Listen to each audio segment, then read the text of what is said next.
Hello coaches, this is Jake Clendenning.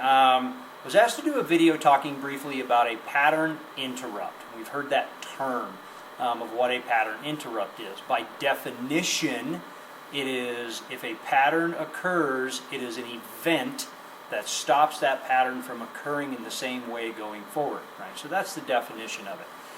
As we think about this, how do we apply it to coaching? So if you look at this, right, this is a pattern. 4 squares, 4 triangles, 4 squares.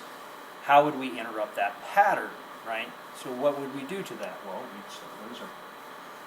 that's literally what a pattern interrupt looks like. It is something different that stops or shocks the pattern into changing in a way. How do we apply that as coaches? Well, Abe has used a phrase, and we've heard him say it before, is arresting the fall.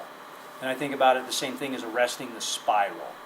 So what you've got is you have a client that'll show up in any particular way, and they'll hit this negativity. This isn't working, that isn't working, the other thing isn't working, these people aren't working with me, this isn't working well.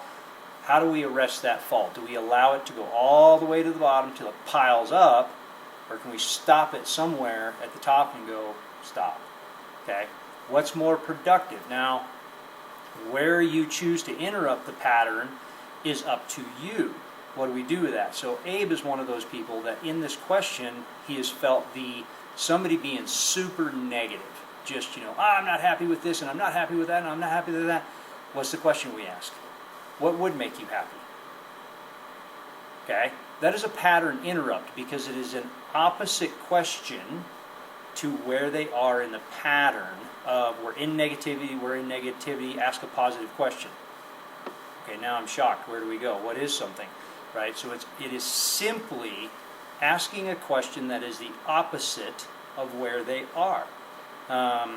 With little kids, I've seen it before in the grocery stores to where they're throwing a horrible fit in the Walmart aisle, right? Like laying down on the ground because they can't have something. And a parent will do something sneaky and ask, "Are you hungry?" And they have to stop. They're in this negative throes of horror, and they have to stop and go, "Well, yeah, I am a little bit hungry." And it stops them thinking about what they're doing. They interrupted the pattern that they were in. It's really a pretty simple concept. How you apply it is individualized to you as a coach. I frequently apply it really quite easily when somebody gets to going somewhere and they're headed down a certain road. I will just simply go, "Okay, I'm going to stop you right there." I will literally throw up the stop sign. And I will ask the question to interrupt that pattern. It's okay, because when you're in this fearless coaching mode, a pattern interrupt, as Terry says, could be the right question asked at the right time can change a person's life. A pattern interrupt can be that question. So I hope this is helpful for you today. I'd love to be a resource for you down the road. Well, let me know how I can help. Have an amazing day.